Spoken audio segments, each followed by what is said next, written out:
બનાસકાંઠાના અંબાજીમાં વન વિભાગની ટીમ પર થયેલા પથ્થરમારાનો જે મામલો છે, બંને ટીમો પર પથ્થરમારો અને તીરથી હુમલો કરતા 47થી વધુ લોકો ઇજાગ્રસ્ત થયા હતા. અંબાજી પોલીસ છાવણીમાં ફેરવાયું હોય તેવા દ્રશ્યો સામે આવ્યા છે. 1000થી વધુ પોલીસ કર્મીઓ અંબાજી ખાતે પહોંચ્યા છે. પોલીસ અને ફોરેસ્ટ અધિકારી પર હુમલા બાદ 1000થી વધુ લોકો સામે ફરિયાદ થઈ છે. સર્વે નંબર 9 જે ફોરેસ્ટ ડિપાર્ટમેન્ટની લેન્ડ છે, તો ત્યાં રોપાના વાવેતર અર્થે કામગીરી ચાલુ હતી અને જે કામગીરી પોલીસના બંદોબસ્ત હેઠળ શરૂ હોય તો ત્યાં રેવન્યુના કર્મચારીઓ પણ હાજર હતા. તો સવારે 8 વાગ્યાથી આ કામગીરી પોલીસ અને રેવન્યુના સંકલનમાં ફોરેસ્ટ દ્વારા ચાલુ હતી.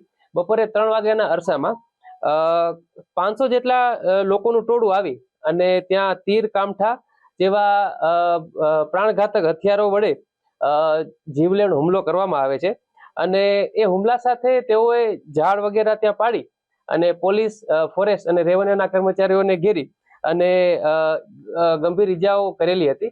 જેમાં 47 જેટલા પોલીસ કર્મચારીઓ ઘાયલ થયેલા હતા. તે સ્થળ જોતા ફોરેસ્ટના 2 વાહનોને નુકસાન કરેલું હોય તેવું પ્રાથમિક રીતે જણાય છે. કેટલા લોકોની ધરપકડ કરી છે, કોઈ કર્યા છે ખરા, અને કેટલા લોકો ઉપર ગુનો નોંધવામાં આવ્યો? 500 જેટલું જે ટોળું હતું તેના વિરુદ્ધ ફરિયાદ નોંધાયેલી છે. આજનો એક્શન પ્લાન અત્યારે સૌપ્રથમ બનાવવાળી જે જગ્યા હતી એ જગ્યા ઉપર FSL ને સાથે રાખી અને ટેકનિકલ સર્વેલન્સની સાથે મદદથી બનાવવાળી જગ્યાનું પંચનામું કરીશું.